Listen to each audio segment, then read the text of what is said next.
Let's get the vibe right. Welcome to the show. Bison Spotlight.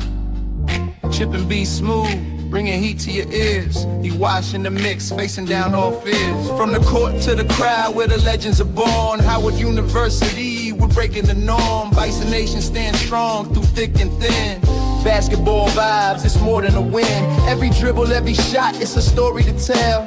Ray of excellence, we ringing the bell. Chip Washington's the name, self-proclaimed fanatic. In the heart of the game, his passion's emphatic. Come on, let's ride with the Bison crew. Passion and pride in everything we do. Hoops and dreams, we're reaching for the stars. Bison Brothers podcast is who we are. Come on, let's ride with the Bison crew. Passion and pride in everything we do. Hoops and dreams, we're reaching for the stars. Bison Brothers podcast is who we are. Welcome to the Bison Brothers Basketball Podcast, your number one home for all things Bison basketball. My name is Chip Washington, your self-appointed Bison basketball fanatic. What's up, Bison Nation? It's your boy B Smooth. Still, the lover of all things Howard, lover of all things basketball. Man, I can't wait to get into it this week. E, what's going on, baby? Hey, man, nothing's going on but a whole lot of hooping. Apparently, a whole lot of dunking. But that's all good. Whole lot of basketball, man. Real lot to talk about, man. I'm excited. Oh man, you seem subdued, man. I remember last week you had the sunglasses on. Yes, that's You're all just true. too bright. You're too bright. That's all true. But I'm having a moment of reflection today. Okay. We'll have to temper your energy. So Yeah. So I'm fans, having a reflection. I'm not discouraged though, but we'll get into that. Yeah. Well, that's called a tease in Hollywood, baby. That's a tease.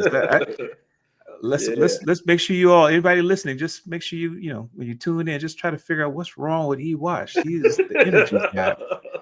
And I know today, welcome to season 2.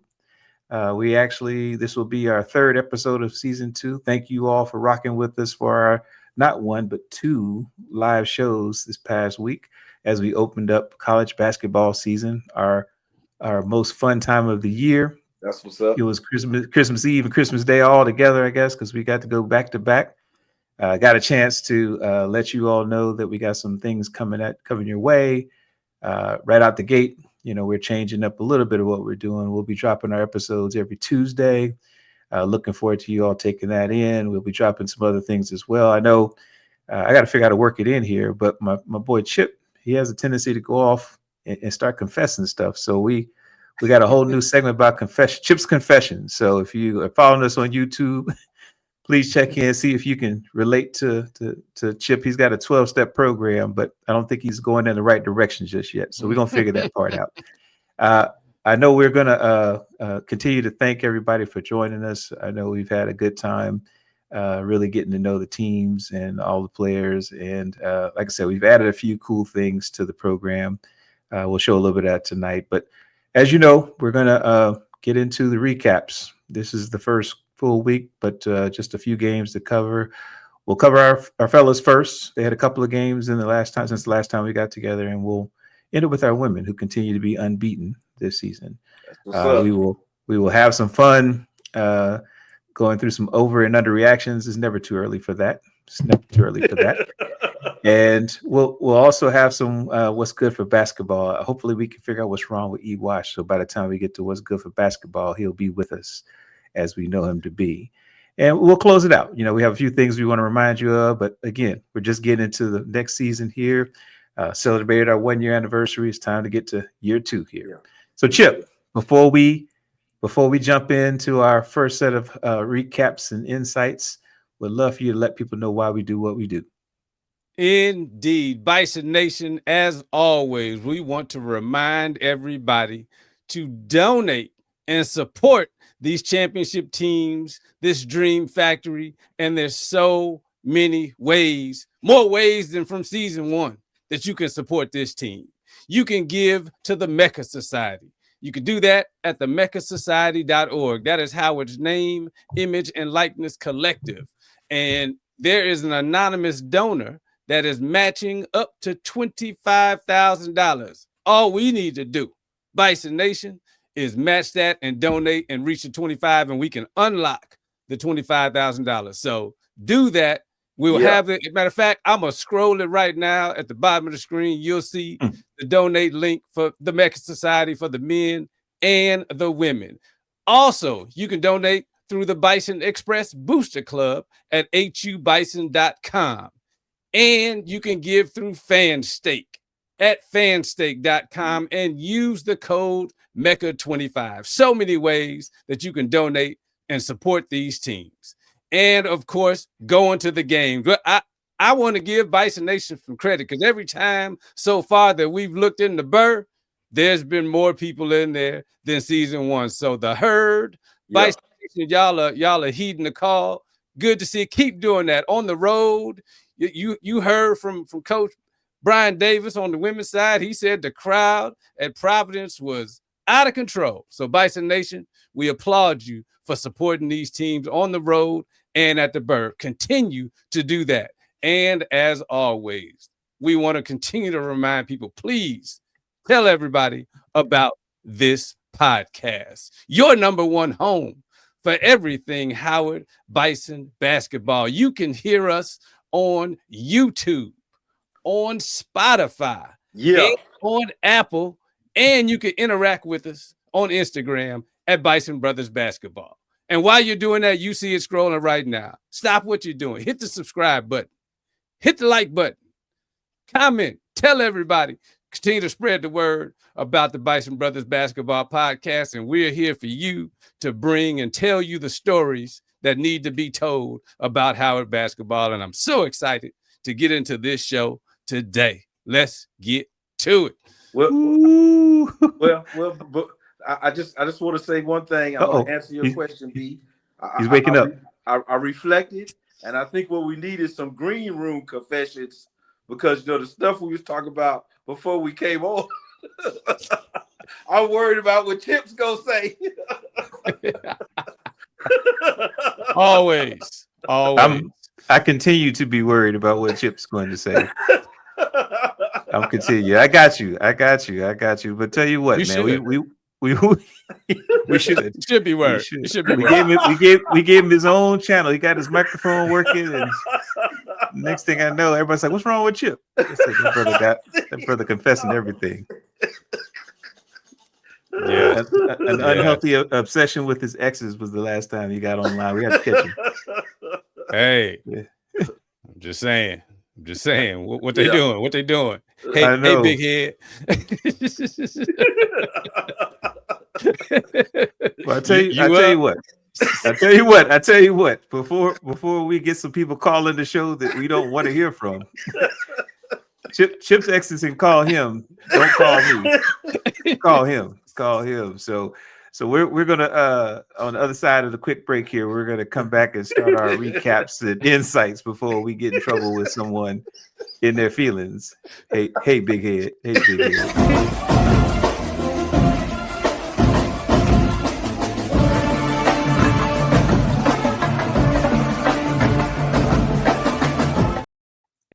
Yo, man, he's silly, bro. So listen, we're back. If you're listening in to the Bison Brothers Basketball Podcast, we are B Smooth, Chip Washington, and E Wash, known as the Bison Brothers of Bison Brothers Basketball, and we're into our first and probably the biggest part of our show today, which is the recaps and insights. And as we told you at the beginning of the show, we will be starting with our men. They had 2 games since our last episode, and then we'll wrap up with our ladies. But fellas, we had 2 games. One was really fun to watch.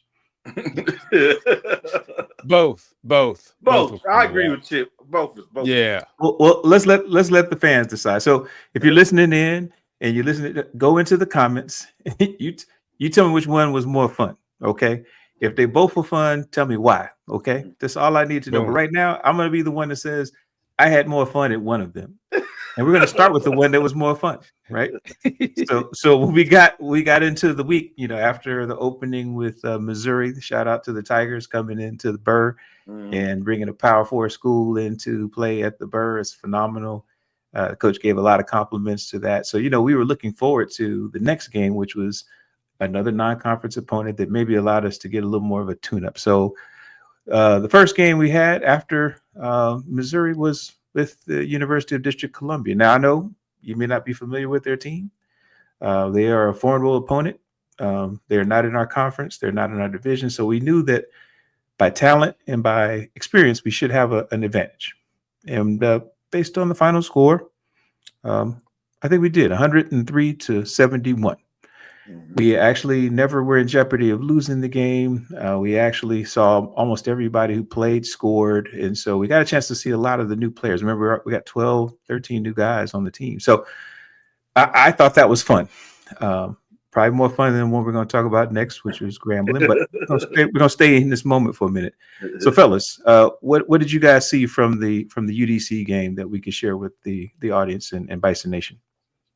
So to me, and you kind of teased it as you talked about the game. I would say the biggest revelation, and not necessarily revelation, but from the Missouri game, the rotation was really tight. Maybe eight players at best.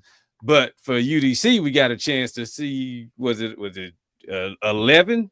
I believe it was 11 players. I counted up here, but it was good to see the full rotation. The hockey shift, was back in place, and it was just encouraging to see the full repertoire, except for of course Cedric being hurt. So I was encouraged by that because the injury bug has hit us in the past, so it was just good to see just about everybody on the roster out there. And like you said, the score was we kind of had the game in control, even though the second half. I give UDC some credit because I believe, there was, it was 43-38 scoring for the second half. So UDC, they stepped up, made some adjustments, but it was 60-33 for the first half. So that's what put the game out of reach. So like I said, for me, the biggest takeaway was just seeing all the new guys play and just a big rotation. I was kind of happy to see that. Yeah, it was good to see a lot of the our new freshman players get a lot of time. All the transfers usually get most of the time early when you're trying to build that seniority in the team. But seeing some of our young guys get some healthy minutes, I think there were a few of our freshmen that got double-digit minutes in that game. So always good to see the team get some reps, especially as we get into the non-conference schedule. Ewash, anything you saw in that game? Well, I think what I saw in that game. And I would say it's a theme throughout all of the games was they seem to demonstrate that they have a lot of fight and comeback in them. So to have a game like that right after the Missouri game, and I might be getting a little ahead of myself here, and still to see the way they played in the Grambling game, I saw a lot of tenacity, and I was encouraged by that. That's good. That's good. It's okay. You can get ahead a little bit. We just got to bring you back. You back. So again, with UDC, they didn't really shoot particularly well. I think they seemed to be a little bit outmatched. So once we got going, to your point, Chip, we jumped out pretty early on the lead, and 60-33 at halftime. One would say we probably turned the Jets off a little bit in the second half because we didn't really keep pressing. We probably could have. More points, but I think that at some point we realized it was just it's more admirable to finish and let the team finish with a few more people getting some time in the rotation. I think to your point though, I did learn that there's some people we need to keep an eye on that maybe with some of the injuries we need to make sure that we understand how they're going to mature and what their roles are going to be on the team. So Captain Obvious is Bryce Harris is still our guy. He was hobbled a little bit last year, but he's a champion. So he continues to be a leader both on and off the court. I'm wondering if you guys are seeing any other leaders emerging on the team, because it takes more than one guy to push us to where we need to be. You all see any other leaders starting to emerge even in the UDC game? Well, go ahead, Chip.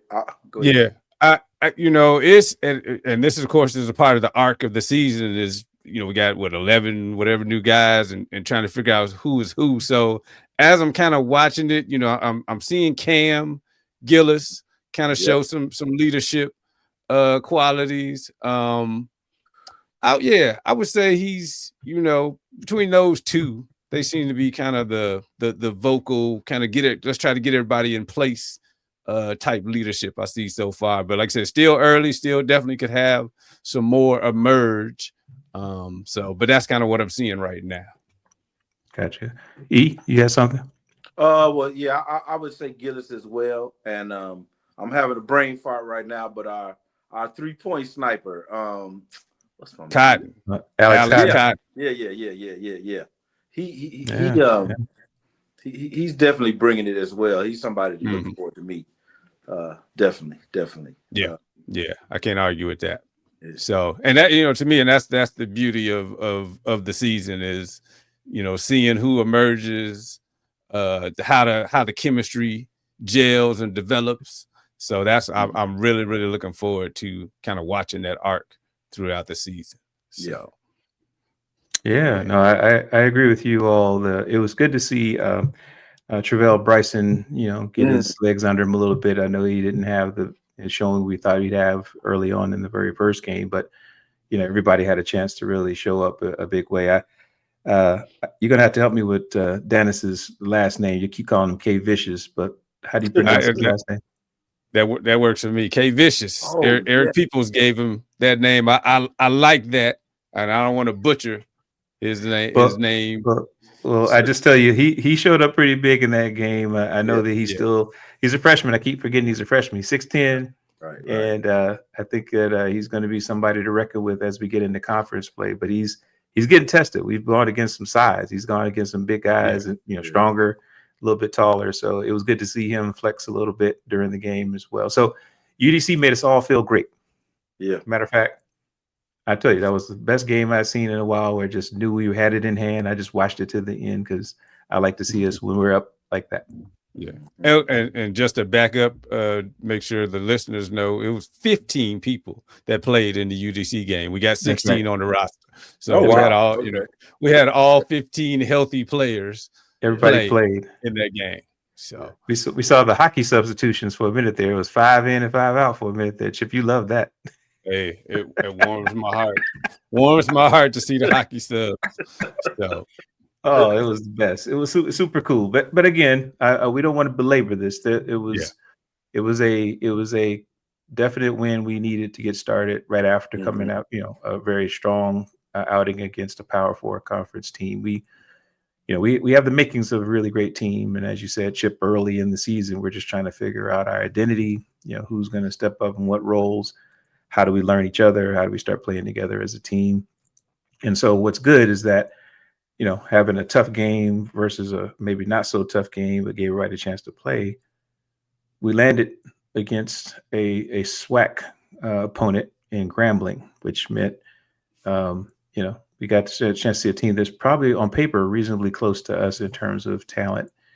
And so it gave you a chance to see what do we look like with a team that keeps us having to play in a complete 40-minute game. And so tonight, we were recording right after the game, just for those following along. And that's probably why Ewash was a little subdued tonight, because we had a game that we stayed in for most of it. And, we just didn't pull it out at the end. I think the final score was 73-70 Grambling.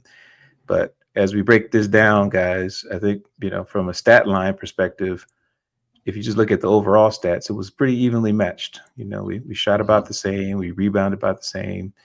It's just the way the math worked out. We saw some incredible shooting in the second half to make it even out. And so I'll leave that as a tease, but let's get into it, because there were some things that we probably learned in the game against Grambling that, we again, this is the third, major game of the season. And it was one that gave us maybe a little bit more of insight into what we have to work on, as well as what we can continue to build on. So what did you see? What did you see in tonight's game with Grambling? Who wants to go? Go ahead, Eric. Okay, well, again, I saw. I like that we kind of go to the rebounding first, because that kind of tells me right off, are we, to use a football analogy, that's the trenches right there. If we're not doing nothing in the trenches, we going to be in a lot of trouble regardless, and to right on back to Charles Oakley, if you could rebound, you could score, right? So I was glad to see that.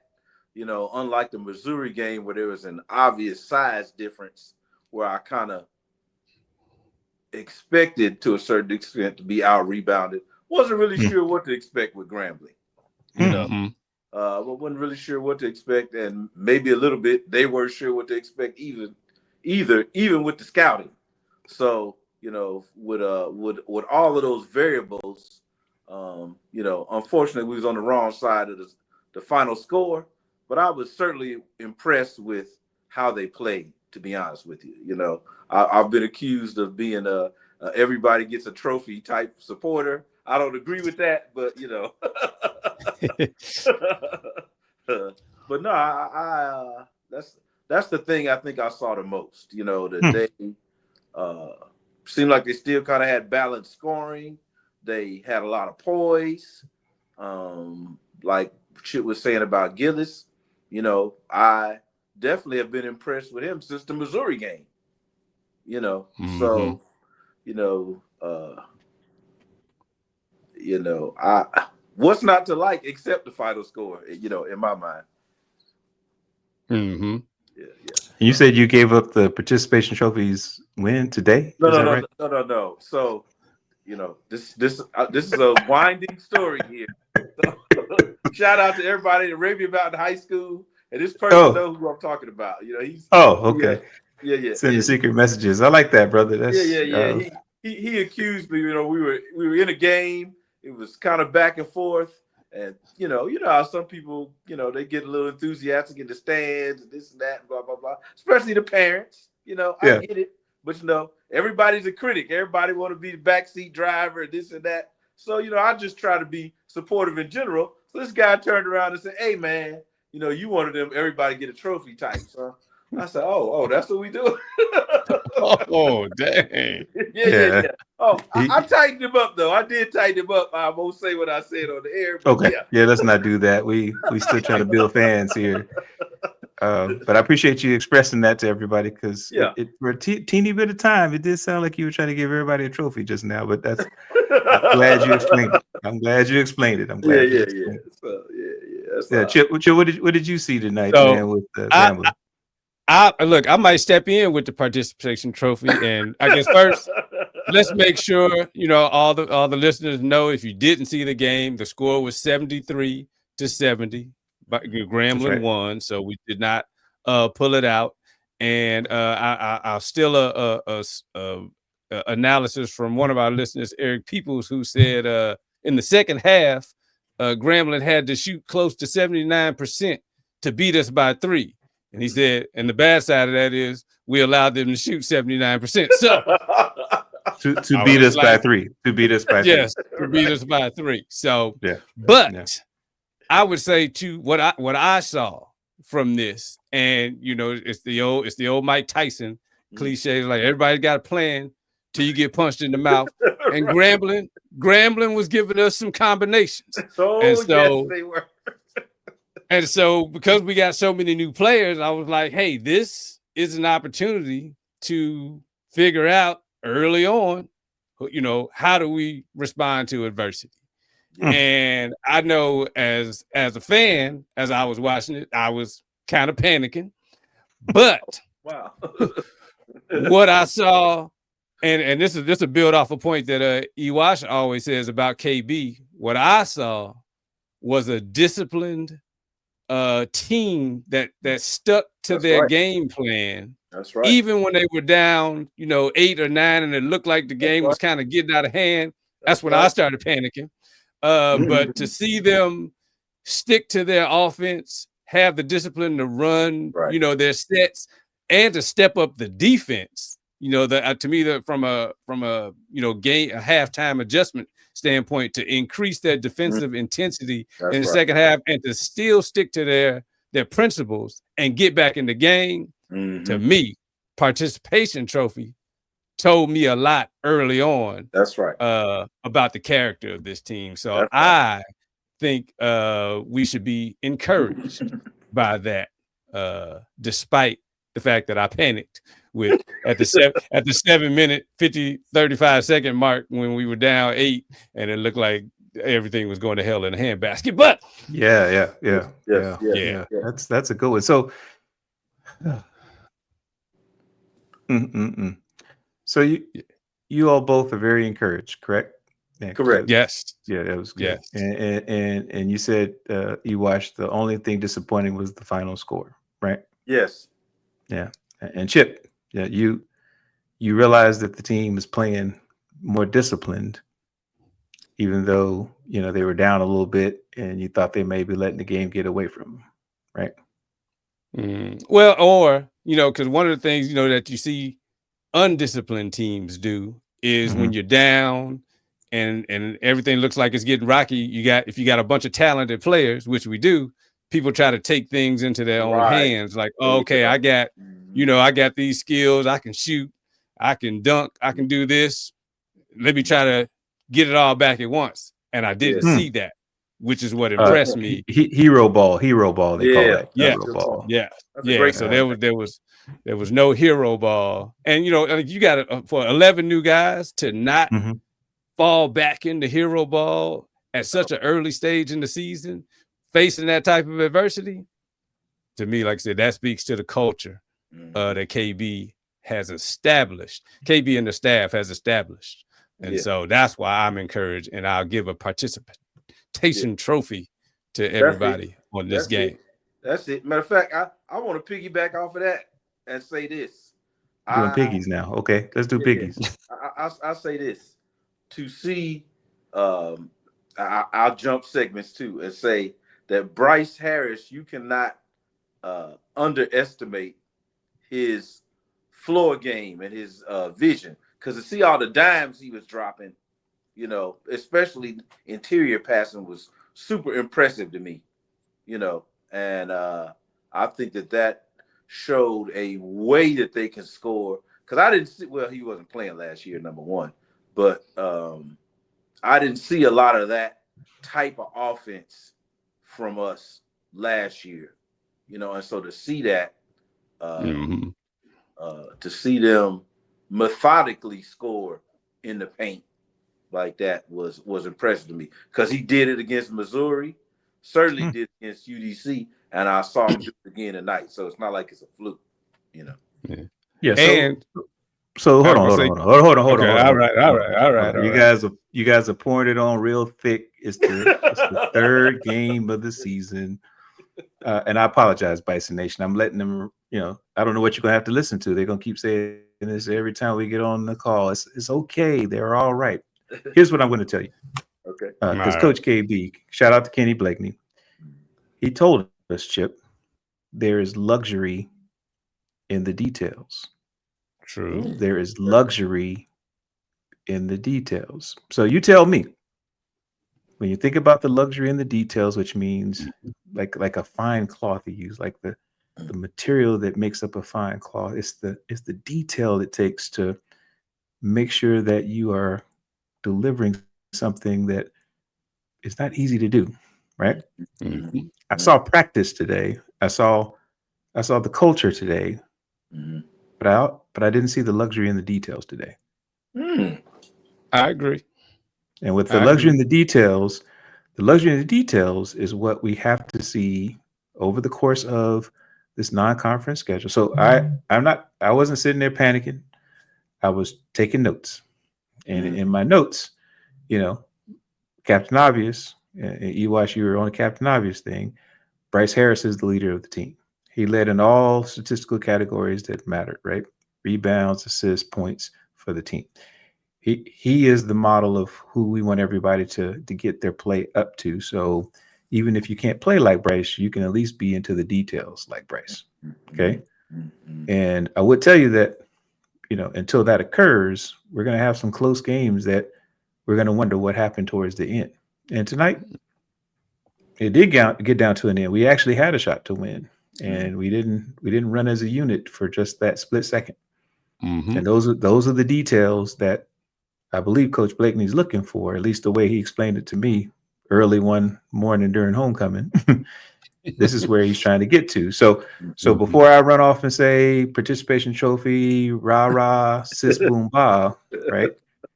If I keep in mind what Coach Blakeney and his staff are trying to get to, I'm measuring the luxury in the details. And from a scoring perspective, I think we're getting there.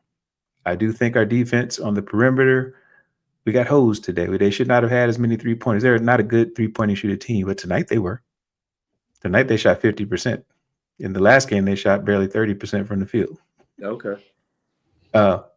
I know they also decided to run some very interesting screens to dunk on us, not once, but twice off the dribble.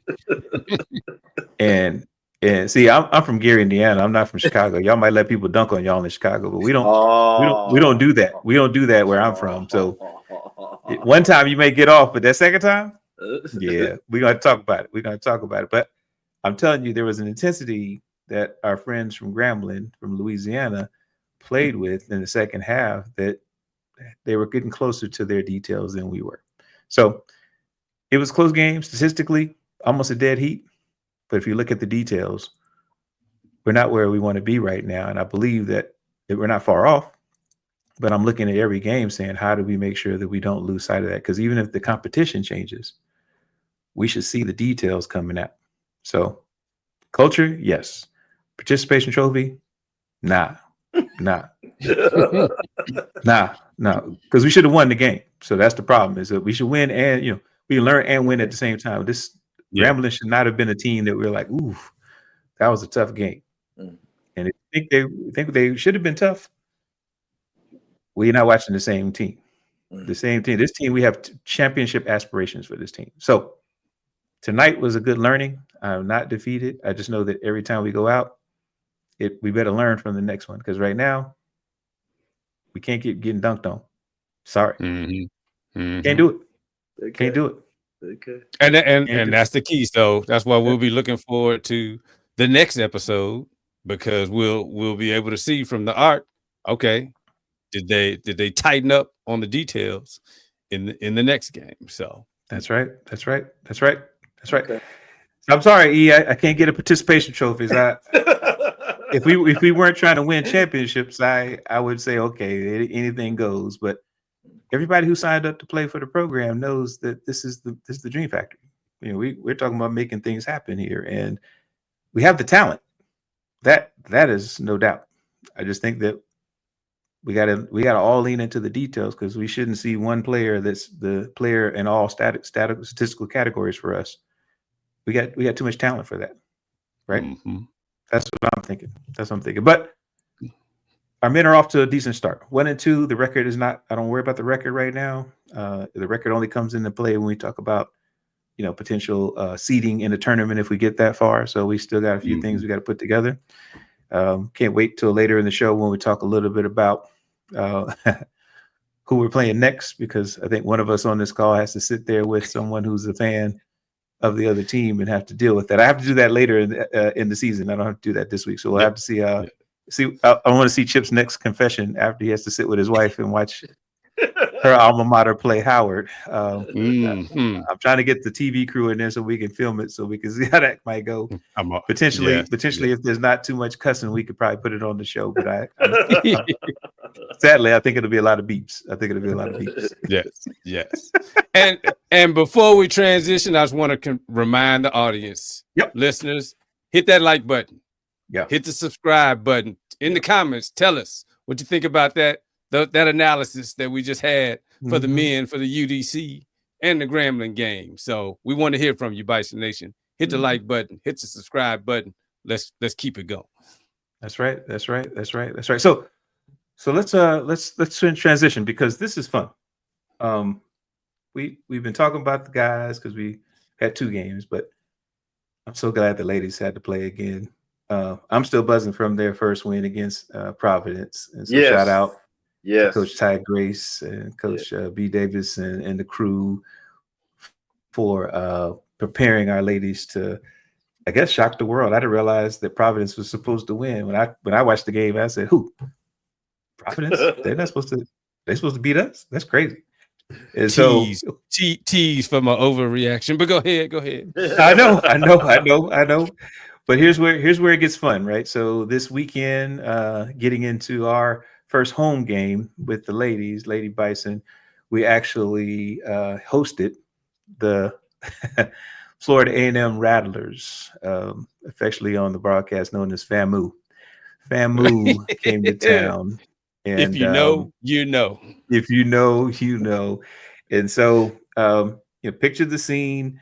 The idea was that we had they had like a rodeo theme, so everybody was out doing line dances, dressed like in their best Beyonce garb, and just having a ball, right? And the kids were playing. They had food going, so had a nice little block party before the game. And so you think that with something that festive, the game would just be a lot of fun, right?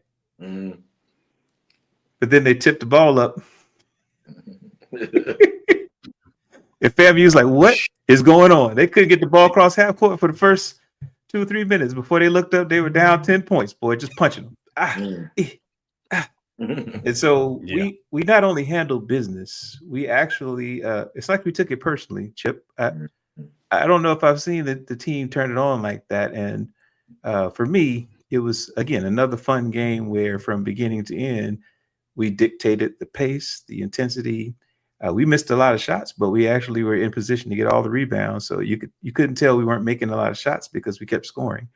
And at one point, I think we had outshot them. They only made a handful of shots more. We took more shots than they made, and that was awesome. And so I'm pulling up my scores here, but I just know that they won the game handily. But I want to get into it because with a game like that, we got a chance to see a few players that we have grown to love to have on the program and how they did. And, we also had somebody who was missing. So that is a tease because we want to find out what happened to some people we were looking for in the game. So talk to me, guys. What did you guys see from the game, from a FAMU game?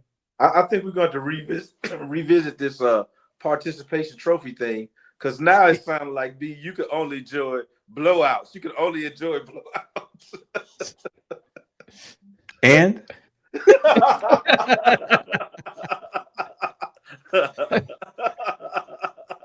As my father, rest in peace, would always say, you resemble that remark. I do.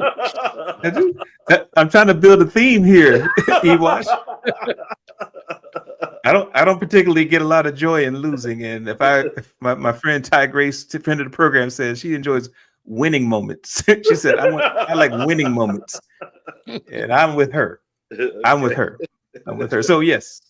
Yeah, I don't do participation. I do winning and learning. And just so we're all clear, we won the game 89-53. We probably could have scored 100, but we turned the Jets off in the fourth quarter. I think we let FAMU outscore us for the final quarter, but we played so well they could turn off the Jets in the third quarter there. We put it on them. And so yes, E, when our teams play like they're supposed to and they win dominantly, I like that. I enjoy that. You don't enjoy that? No. I'm just saying, trial by fire, man. You cannot create precious metals with no heat and trial. So, I can enjoy a close game and a blowout. That's all I'm saying. So you enjoy losing? No, I didn't say that. Okay, I just want to make sure I heard you. You were just waffling right now. No. All of the I just want to make sure you got chicken with that waffle, bro. You got chicken with that waffle? No. All the people that I bring up that's good for basketball are winners. So your homeboy Larry Bird is a winner. Oh, he found a way. He found a way. I'm just saying to bring Larry Bird into the conversation. Amazing. This guy's amazing. Your other homeboy, Oscar Robertson, is a winner. He's from Indiana. He is. Shout out to the Nukes. Yeah. Mm-hmm. So I hear you. E. I don't know what your problem is with me. I like winning. I'm just saying that. I don't particularly find a lot of value in losing. I don't mind close games, but if we win, I enjoy those more. Okay. Okay. All right. So I'm just saying. I got a tangential basketball take on the FAMU game. Oh, yeah. With our shaky camera work. Shout out to I know we probably won't get any more footage from the bird now, but it's kind of hard to watch the game when the camera. So why is say just, it? Because I want us to get better. Because it's hard to analyze the game when you can't see the whole court or the play that's going on while it's happening because the camera is looking somewhere else. Because I say all that to say that now Miller had a whole bunch of steals. I didn't really see it till after she stole the ball and was heading towards the basket. I was like, oh, she just popped in the frame. So to the bird, I don't know who's running the camera. I'm gonna need y'all to can we work this out? Can we get some better angles? But yeah. So outside of that, it was a dominant performance, and it wasn't really too much. If you saw on our Instagram, we had a few post game comments from both Coach Brian Davis and from Rain Durant, and so they go to our Instagram and check those out. You can see what they had to say there. But it really wasn't too much to criticize in this game, like except for the last couple of minutes, which and yet hey, I'm just saying, like Brian said, they outscored us 21-13 in that fourth quarter. Got to clean that up. Got to clean it up. You got to clean it up. You can't. So you got to finish as strong as you start, and you don't have to beat them out. Because we could have scored 100, and that would have been a statement game because they just lost to Florida State. FAMU just lost to Florida State, 100-50 something. So we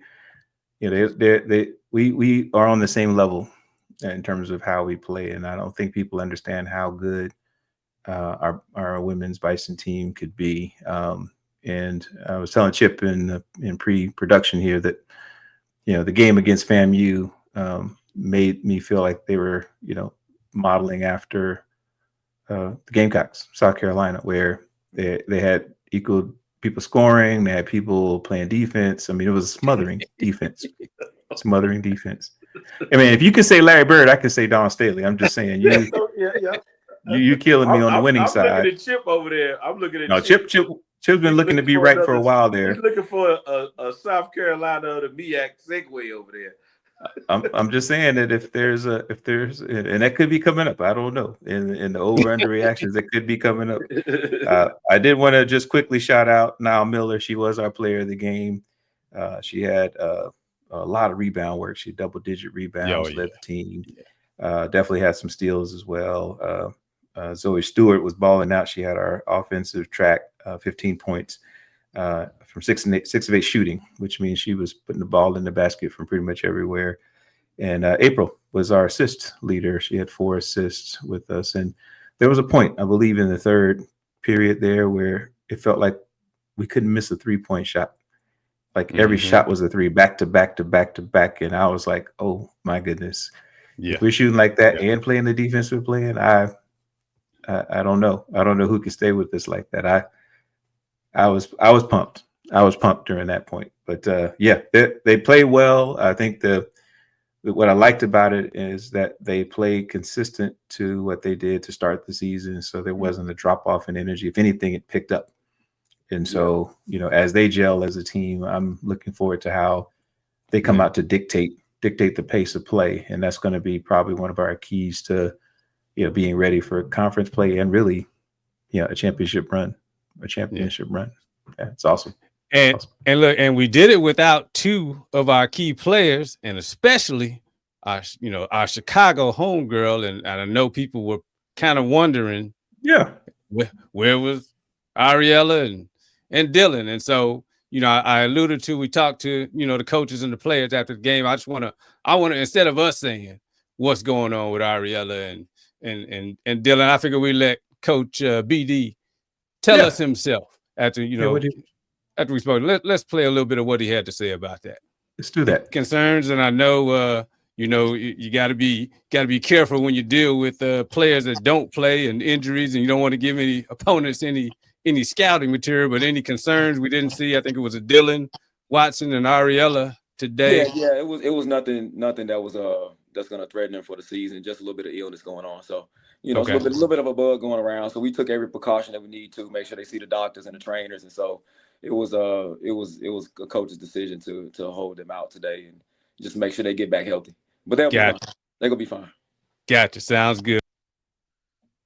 Wow. Wow. Hey, Bison Nation, and fans of the show, you heard it here first, man. So Chip, you pulled that off right after the game, right? That was a post-game interview exclusive to Bison Brothers basketball. Is that right? Indeed. And like I said, well, you can hear more of that. We'll put more of that post-game interview. We'll put it out on our Instagram and on our YouTube channel. So subscribe. Hit the subscribe button, hit the like button, and you'll get notified about these exclusive post-game interviews and comments from the players and the coaches. So bringing you something new. Bringing you something new. Chip is the Woj of the MEAC. So, what I was thinking, Woj is the Chip of ESPN. That's what I was thinking. There you go. Hey. No, that's fantastic. And Chip, thank you for that Cracker Jack reporting, man. I think I was missing Ariella as well, because I know, shout out to Ariella. Her birthday is, I think, today when we were filming today. So when you check it out, just know that we're wishing you a happy birthday and a speedy recovery. Look forward to getting you back out on the court. Chi-Town, stand up. Chi-Town, stand up. Yeah, this is awesome. Anything else from the ladies' game? I know, again, I had fun watching everybody play to their capability, and the whole team played well. I was just glad to see everybody who got in the game seemed like they knew their role.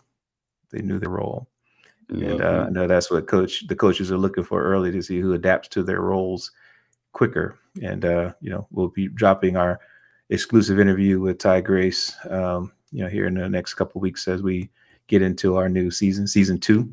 And remember, every Tuesday we'll be dropping new episodes, so you can follow us as we drop new material. And every now and then you'll catch a live show with us, and maybe even a confession or two. That's awesome. All right. So listen, we recaps. This is great. We should get into over and under reactions, right? That's what we have coming up next with the show. I'm gonna see if I can segue this in.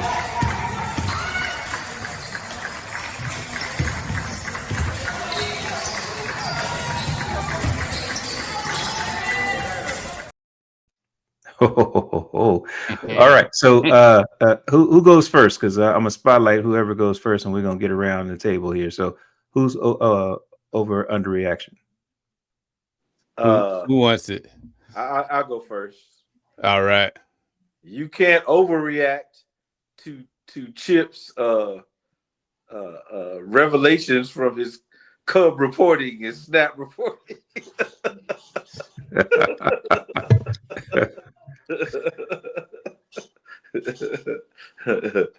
Oh man. Yeah. I would also say you don't want to overreact to the men's current record right now. In all seriousness, I would not overreact to them being 1-2. Okay. Yeah. I dig that. Chip, what you got for us? Oh, where do I start? First off, I'm gonna look in the camera because I got a bone to pick with the announcer at the Burr, because he said it was a surprising, shocking win for the women over Providence. I was like, why was that a shocking? That's what I expected from this team. And so now I will say this for the announcer at the Burr for the women's team, because it sounds like he's coming into my lane, because after we watched that dominant performance, my overreaction is I'm looking for where are we going to lose in the non-conference schedule. And my man, the announcer, was like, hey, he sees the same thing. He's like, they could be getting an at-large bid based off of what they do in the non-conference schedule. So I know the team can't say this, but I'm looking at the schedule. If we ain't playing a ranked team, I don't care what the name on the front of the jersey. Oh, we looking at the dub. That's right. Bulletin board material. Dude, Syracuse, Cincinnati. I don't care.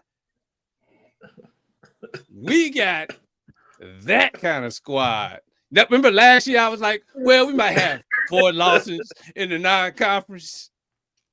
Like I said, I'm flipping through the pages. I don't see an L. I'm just saying. And that's his underreaction, B. That's his underreaction. Oh. I absolutely love that.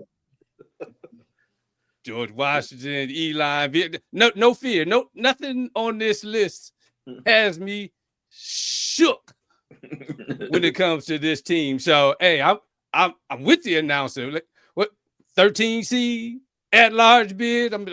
Hey, what? So, yeah, that's my overreaction. Hashtag special season loading for the women. Okay.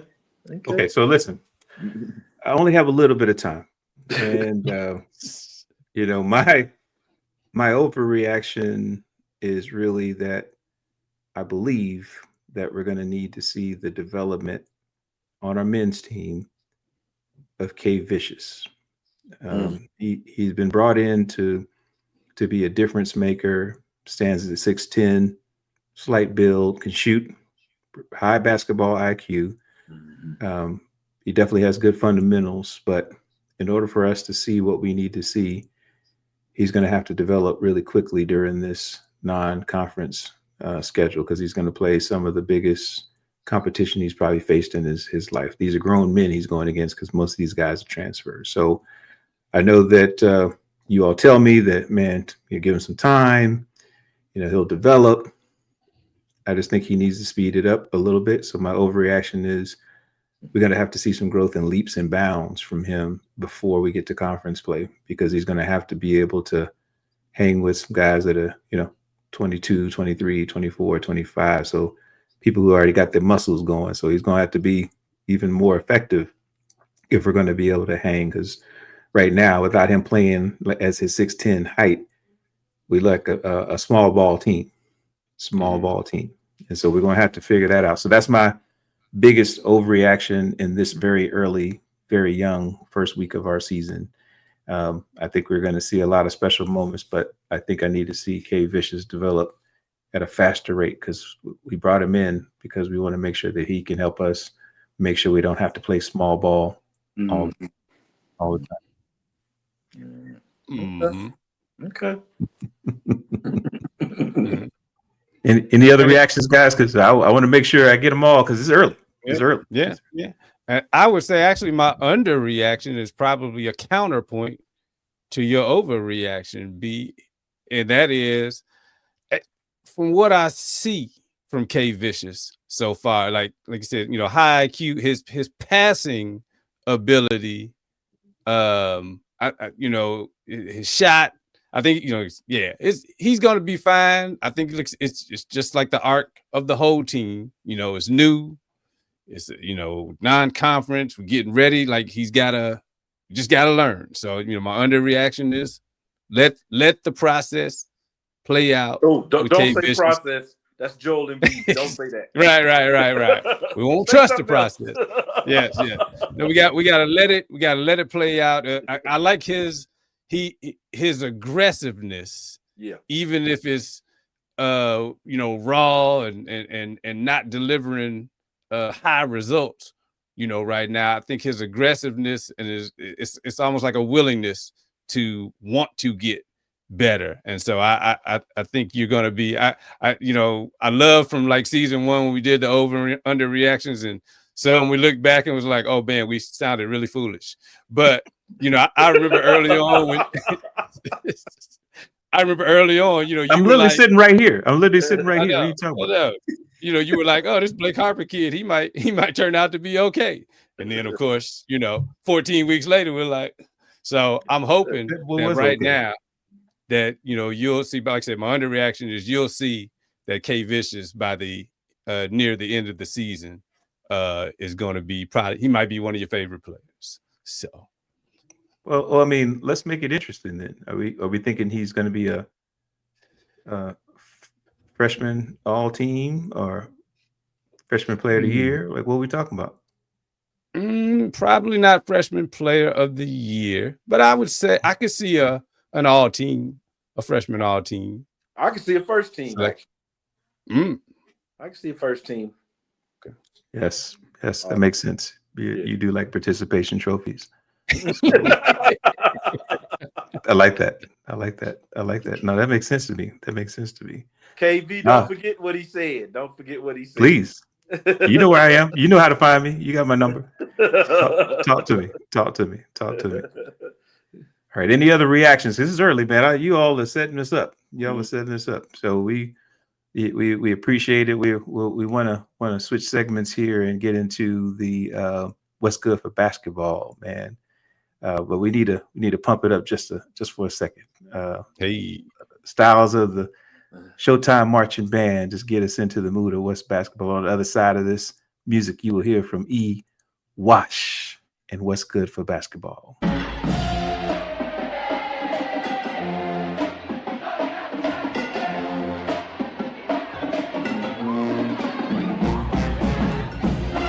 Give me E. Wash now.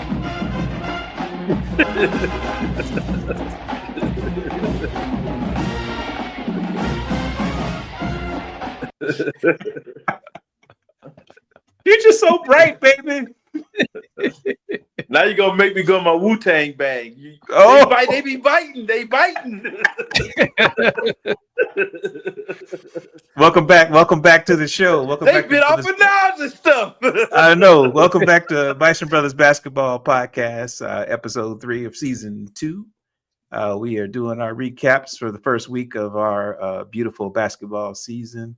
I'm one of your hosts, B Smooth. You got Chip Washington, and you're going to hear from E. Wash, who always brings us what's good for basketball. E, take it away, brother. All right. Well, got 2 things to put up for consideration of what's good for basketball, and one of them involves an alumni of our opponent. We want to shout out the great Hall of Famer Willis Reed. He's a Grambling product, so I want to make sure I kind of big up him. And on somewhat of a somber note, this particular man, he was a Providence Friar. He, other than Bill Russell, I hope I'm not mistaken here, he's the only person to go in as a player and a coach in the Basketball Hall of Fame. He won a championship as a coach. He coached the Olympic team. None other than Lenny Wilkens. Lenny Wilkens is definitely somebody that was good for basketball. And unfortunately, I'm using past tense. I found out right before the show today that he passed today. So definitely want to elevate and spotlight Lenny Wilkens. I even have a personal story. I actually attended his son's wedding and sat at a table. I got to talk to him a little bit. And you guys, hopefully you can appreciate that I even held my tongue while I was sitting at his son's wedding. I showed some discipline because I did not yield to the temptation to ask him, why did he trade Dominique Wilkins?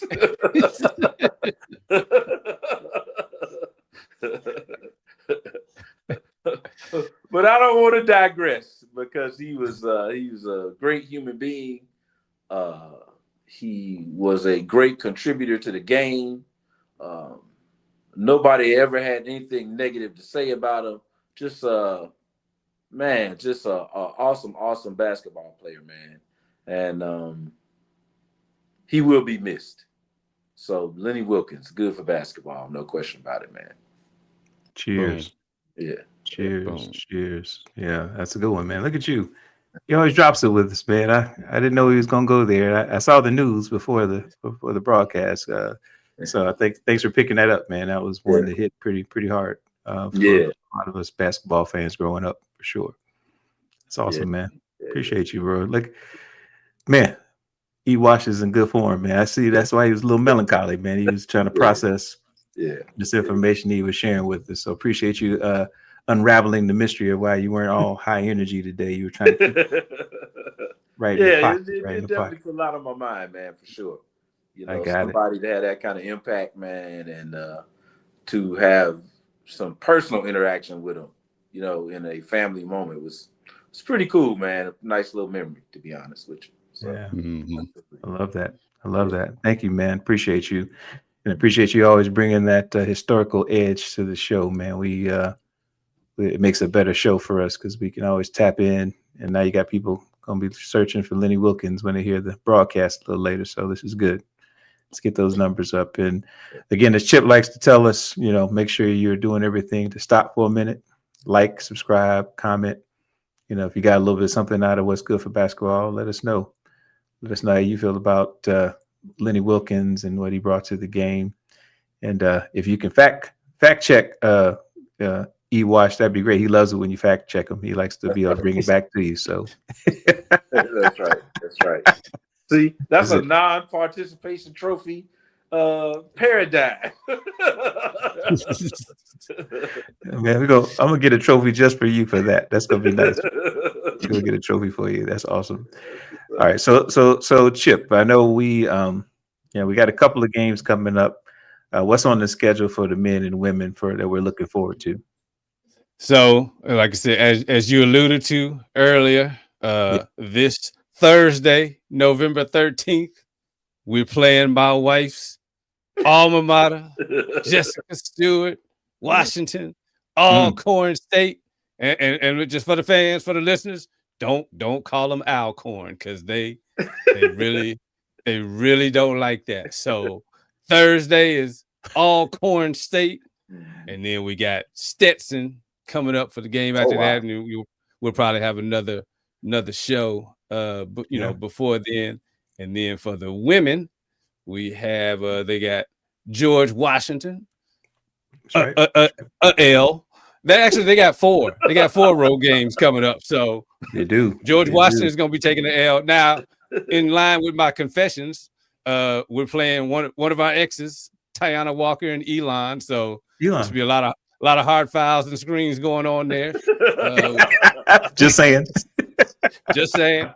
And then we got VCU and then Monmouth. So that 4 road games for the women, and Oh, wow. and like I said, as the announcer said, if they take care of business, that's gonna say a lot. So Yeah. we got a lot to look forward to, Yeah. both men and the women. So So real quick, man, what are you most looking forward to with that Alcorn game?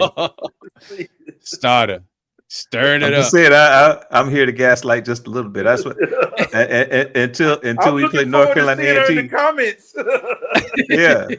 Yeah, she nothing but love. I just want to make sure. I mean, she corrected me. I thought Alcorn, Acorn. Like, what is it? Always Alcorn. Always Alcorn. I got it. So Alcorn. When she told me they weren't a subsidiary of Jackson State, I knew I was in the right spot. So that was good. That was good. So Yeah. I'm looking forward to Thursday's game. And as you know, we'll be doing some summaries. So there's a couple of games. I am remiss that I won't make it to Elon for the game. That's not too far from me here in North Carolina. They're about 2 hours away, and I actually have to leave town going in another direction. But I'm hoping to get a few fans from the Triad area, from and also from the Durham area to come on over. That's about an hour each way for them to go over to the game. It's a really beautiful facility. If you ever get a chance to go to a game there, Chip, you'll wonder, this is what the Bird might need to transition to. It's a beautiful, beautiful place to play basketball. So I'm hoping that we do what we need to do. Say hi to our old exes and tell them, sucks to be you. No, I'm joking. Remember what you used to have. So, but that's awesome, bro. That's awesome. And again, we're excited to get back to it. Season 2 is already off to a great start. Shout out to our crack reporter Chip for getting the post-game interviews going as just another offering for us to share with you all that are budding fans of Howard basketball. We want to bring you all the insights that we get access to, and look forward to bringing it to you every week for the remainder of this season, hopefully a championship season. So, Chip, want to close this out tonight, brother? Hey, Bison Nation, thank you for sticking with us in this episode and in season 2 here. As always, we want to continue to remind everybody. You've seen the teams play now. We're a week plus into the season. So donate to the MEAC Society. Support these athletes. Support the championship culture, the Dream Factory. You could do that by going to the MEACasociety.org. Also donate through hubison.com, through the Bison Express Booster Club, and through FanStake at fanstake.com using the code MECA25. And please continue, you're hearing us, continue to go to the games. The teams love seeing the support both at the Burr and on the road. So keep that up. Good job, Bison Nation. And as always, please remember to tell everybody about this podcast. That's right. Hit the subscribe button. Hit the like button. Comment. Tell us what you think. And just, you can hear us in so many ways. You can hear us on YouTube, on Spotify, on Apple. Yes. And follow us on Instagram at Bison Brothers Basketball. So please tell everybody, get involved. Let's support these teams. And we're going to end this episode 3 in the only way that we know how to do here on the Bison Brothers Basketball Podcast. And that's HU. No. No.